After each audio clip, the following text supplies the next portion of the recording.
तो दोस्तों आज हो गया 23 मई 2021। बिहार समेत देश दुनिया के बड़ी और ताज़ा समाचार लेके आए सिर्फ आप। चलिए खबर शुरू करते हैं। उससे पहले दोस्तों वीडियो बनाने में काफ़ी मेहनत लगी है तो एक लाइक ज़रूर कर दे। चलिए शुरू करते हैं आज की पहली बड़ी खबर।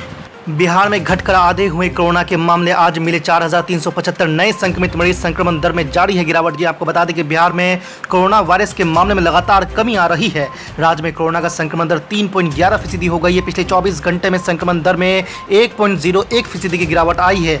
आपको बता दें कि एक दिन पूर्व राज्य में कोरोना संक्रमण दर 4.12% थी। राज्य में शनिवार को 4375 नए कोरोना संक्रमितों की पहचान की गई। एक दिन पूर्व राज्य में 5155 नए संक्रमित मिले थे, जबकि 10,151 संक्रमित मरीज इलाज के बाद स्वस्थ हो गए थे। वहीं आपको बता दें कि 15 अप्रैल के बाद कोरोना का आंकड़ा लगातार बढ़ना शुरू हो गया था। साथ ही आपको बता दें कि पटना में सबसे ज्यादा 725 नए कोरोना संक्रमितों की पहचान की गई है, जबकि एक दिन पूर्व पटना में 981 नए संक्रमित मिले थे। वहीं राज्य के 16 जिलों में से 100 से अधिक नए संक्रमितों की पहचान की गई है। आज की दूसरी बड़ी खबर, कोरोना वेरिएंट को इंडिया से जोड़ने पर कांग्रेस पर भड़की बीजेपी, बोली देश का हुआ अपमान। जी आपको बता दें कि बीजेपी ने शनिवार को मध्य प्रदेश के पूर्व मुख्यमंत्री कमलनाथ की कोरोना वायरस के प्रकार को भारत से जोड़ने के लिए निंदा की और आरोप लगाया है कि कांग्रेस लगातार ऐसे बयान दे रही है जिससे देश का अपमान हो रहा है और कोविड-19 के खिलाफ लड़ाई कमजोर हो रही है। बीजेपी के वरिष्ठ नेता और केंद्रीय मंत्री प्रकाश जावड़ेकर ने संवाददाताओं से कहा कि कांग्रेस जिम्मेदार विपक्ष की भूमिका नहीं निभा रही है और इसके बजाय उसने नकारात्मक राजनीति की है। उन्होंने आरोप लगाया है कि कमलनाथ ने बातचीत के दौरान भारतीय कोरोना शब्द का इस्तेमाल किया है और कहा है कि विश्व स्वास्थ्य संगठन ने भी स्पष्ट किया है कि वायरस के किसी भी प्रकार का नाम किसी देश के नाम से नहीं जोड़ा जाएगा। जावड़ेकर ने कहा कि कमलनाथ यही नहीं रुके और कहा है कि हमारी पहचान मेरा भारत कोविड है, यह भारत का अपमान है। कांग्रेस के कई नेता इस तरह के बयान दे रहे हैं। कई नेताओं ने कहा है कि यह भारतीय प्रकार है। आज की तीसरी बड़ी खबर, टीएमसी से बीजेपी में आई पूर्व विधायक सोनाली, बोली दीदी के बिना नहीं जी पाऊंगी, फिर से तृणमूल कांग्रेस में आना चाहती हूं। जी आपको बता दें कि पश्चिम बंगाल में विधानसभा चुनाव से पहले तृणमूल कांग्रेस का दामन छोड़ भाजपा में शामिल होने वाली पूर्व विधायक सोनाली गुहा ने मुख्यमंत्री ममता बनर्जी को पत्र लिखकर पार्टी छोड़ने के लिए माफी मांगी है और वापस पार्टी में शामिल करने की गुजारिश की है। इस पत्र को गुहा ने सोशल मीडिया पर भी साझा किया है। गुहा ने कहा है कि भावना में बहकर उन्होंने पार्टी छोड़ दी थी। उन्होंने कहा कि मैं ये टूटे हुए दिल के साथ लिख रही हूँ कि मैंने भावना में बहकर किसी अन्य पार्टी में शामिल होने का निर्णय लिया था और मैं वहां अभ्यस्त नहीं हो पाई। उन्होंने कहा कि जिस तरह से मछली जल के बाहर नहीं रह सकती, ठीक उसी तरह मैं भी आपके बिना नहीं रह सकती हूं दीदी। मैं माफ़ी मांगती हूं और अगर आप मुझे माफ़ नहीं करते हैं तो मैं जी नहीं पाऊंगी।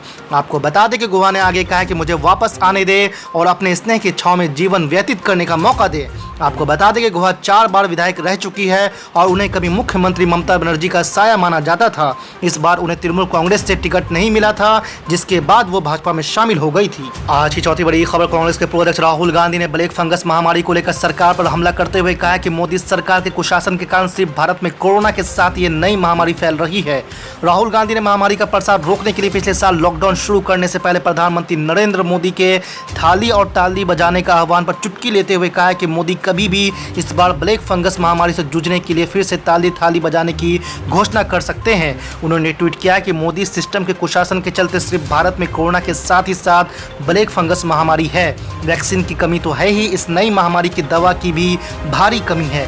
इससे जूझने के लिए प्रधानमंत्री नरेंद्र मोदी ताली थाली बजाने की घोषणा करते ही होंगे। आपको बता दें कांग्रेस सांसद राहुल गांधी लगातार कोरोना संकट को लेकर प्रधानमंत्री नरेंद्र मोदी पर ट्वीट के जरिए हमला करते रहते हैं। आज की पांचवी बड़ी खबर, इटावा दौरे पर आए मुख्यमंत्री योगी आदित्यनाथ ने 2 बड़ी घोषणा की है। उन्होंने कहा कि कोविड की तीसरी लहर से पहले प्रदेश में 10 वर्ष से कम के सभी बच्चों और उनके माँ बाप को हर हाल में टीका लगा दिया जाएगा। इसके अलावा सभी जिलों में न्यायिक अधिकारियों, उनके परिजनों और मीडिया के लोगों के लिए अलग से वैक्सीनेशन सेंटर की स्थापना की जाएगी। लखनऊ, नोएडा में इसकी शुरुआत कर दी गई है। उन्होंने बताया कि इलाहाबाद हाईकोर्ट और लखनऊ बेंच में भी वैक्सीनेशन किया जा रहा है। आपको बता दें कि मीडिया से मुखातिब होते हुए मुख्यमंत्री योगी आदित्यनाथ ने कहा कि प्रदेश में व्यापक पैमाने पर वैक्सीनेशन किया जा रहा है। इटावा में 1,20,000 से अधिक लोगों को वैक्सीन लगने पर मुख्यमंत्री ने खुशी जाहिर की है। उन्होंने कहा कि निश्चित रूप से इटावा के लोग जागरूक हैं और प्रशासन ने भी वैक्सीनेशन को लेकर गति बढ़ाई है।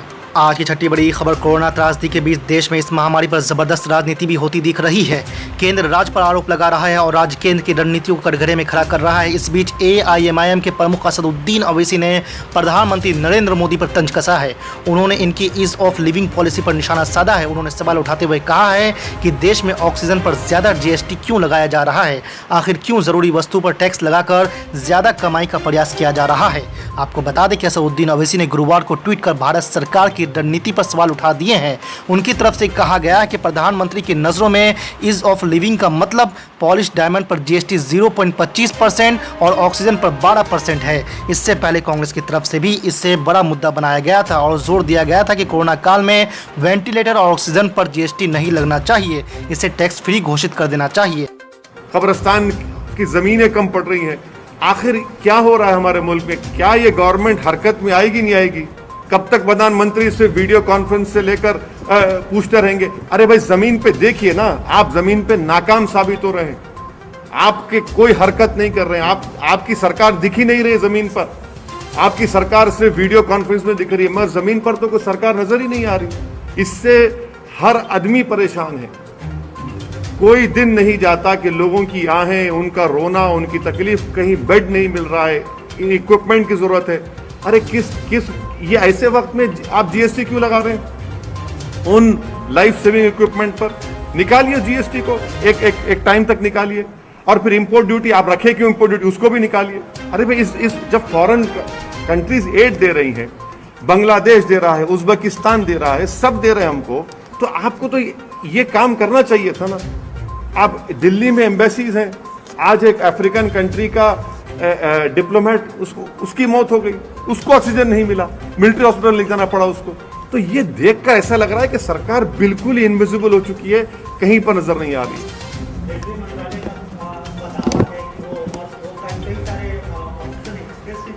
रेलवे मंत्रालय को सिर्फ इतना कहना चाहिए कि दिल्ली को कितने ऑक्सीजन की जरूरत थी, आपने कितना दिया पूरे देश में।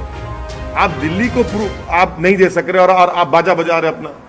ये तो कैपिटल है ना देश का, वहीं पर आपकी झूठ तो वहीं साबित हो रही है।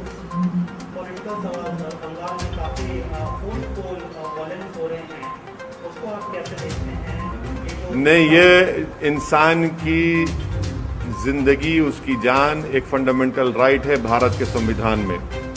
जो कोई सरकार, चाहे केंद्र सरकार हो, कोई भी स्टेट गवर्नमेंट हो, उनकी पहली जिम्मेदारी होनी चाहिए कि वो इंसान की जान को बचाएं।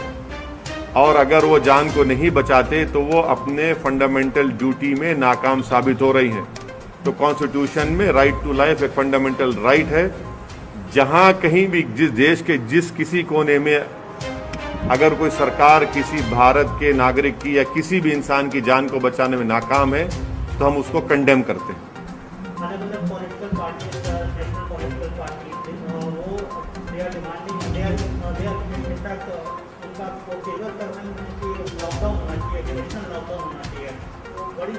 नहीं, मैं लॉकडाउन के खिलाफ हूं। ये हिमाकत करने की बातें हैं।